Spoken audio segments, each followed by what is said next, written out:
What's up? I'm Salvador with the Salvador Santana Band. And you're watching R&R TV. Party mode.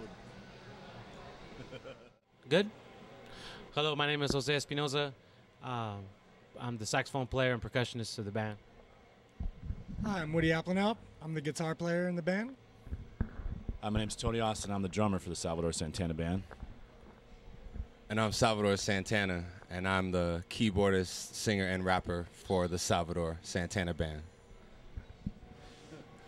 We all, basically, we all got together a couple of years ago. I know Jose Espinosa basically through Oza Motley when he was in the band. He was playing there, and he was opening up for Santana, which is my dad.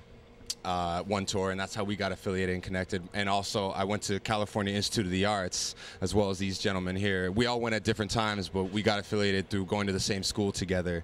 And once I met Jose, then I met Tony, and then soon after I met Woody, and the rest of the band all just came together, and we've been playing together for about a year, and it's dropped a record, just came out, SSB, and we got a video out, Summer's Day. You know, we can only build from there. It's only going to get better, you know. Well, we did another tour prior to this tour, which was actually a 3-month tour with the B-side players and Sipes and the People. And now this tour that we're doing, after we do South by Southwest, we're going to join up with the John Popper Project.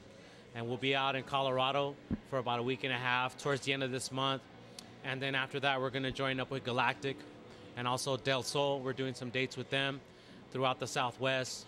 So, and then we're doing, and then we're going to do New Orleans Jazz Fest. Is going to cap it off at the end of April. So we're pretty excited about the whole thing. I think to start our tour here at South by Southwest, it's probably the best place to really get it started because I mean we're getting a really warm reception. There's so much music around here, and it's I think it's just an exciting way to start your tour.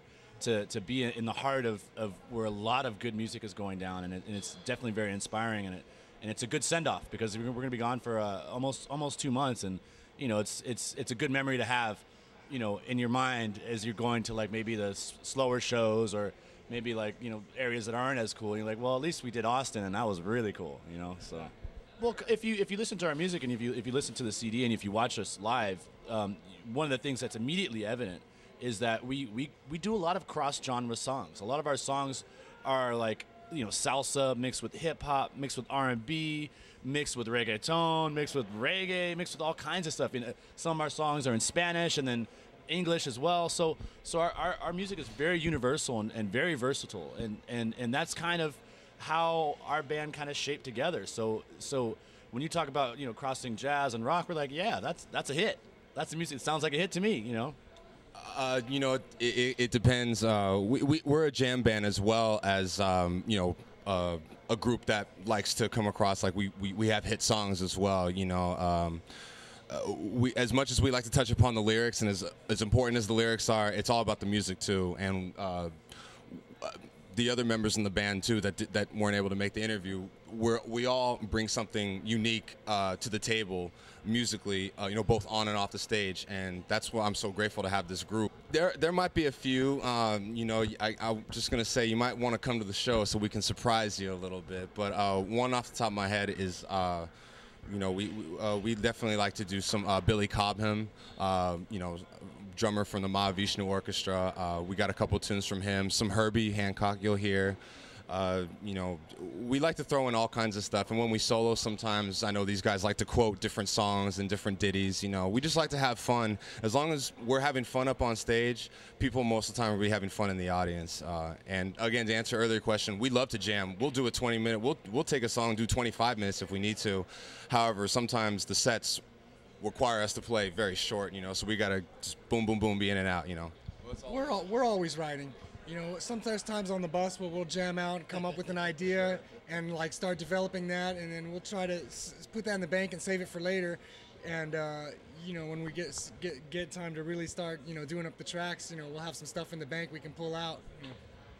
The creativity's always going. You know, it is a little difficult to be on the road and really put a song together as you would when you're at home. But you know, we're musicians. Music's always flowing through our heads.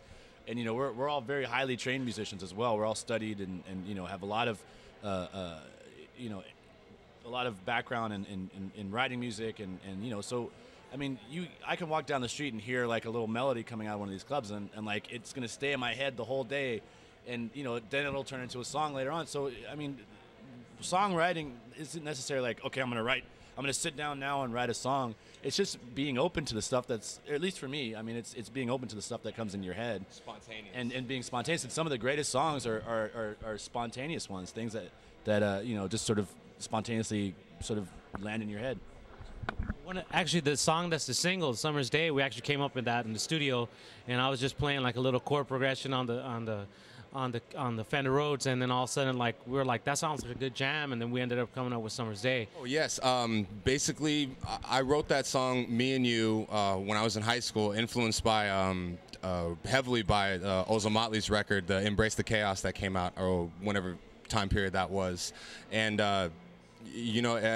Even from when I was playing it, when it was not developed as it is now, everyone kept saying, "Sal, that's a banger. That's a great song. You need to develop. You need to mess with that a little bit more." And I kind of got distracted in college. I didn't really finish it. And then once I left college and decided to really focus in on the band and the music, I kind of helped develop the song a little bit more. My dad got really interested, even from the beginning, but he got really more interested when I started working on it. And he said, "Hey, what's up? Are you going to put that on the record?" Not in those words necessarily, but he said, is there any room for me to be on your record? And I said, "You don't even have to ask. Just tell me which song you want to be on." And he said, "Well, I feel most comfortable playing 'Me and You' since that's the one I've known the longest, The single was basically predetermined by the record label. However, the video, there were 4 treatments. One of them involved me being an ice cream cone, and the girl comes up and like licks me or something, and I melt. And I was like, all right, that sounds cool, but no, I'm good. And we went through another 2, and I was like, no, I'll pass. And we got to the last one, and what you see on our MySpace and on our SalvadorSantanaBand.com, that's the real video. That's the real treatment. That's the one that I thought was the best. We thought was the best. We went with that, and I think that video also kind of captures the true essence of what the song's really about. And I think it was a no-brainer. Like once you saw the treatment, like, yeah, that's "Summer's Day." That's the video. About California, San Francisco, Los Angeles, where we're all from, and try to spread that around and represent not just who we are musically, but where we're from, On a summer's day, kick it in the bay, rolling to LA, this is where we stay. On a summer's day, right next to my baby, chilling in the shade, this is where we stay.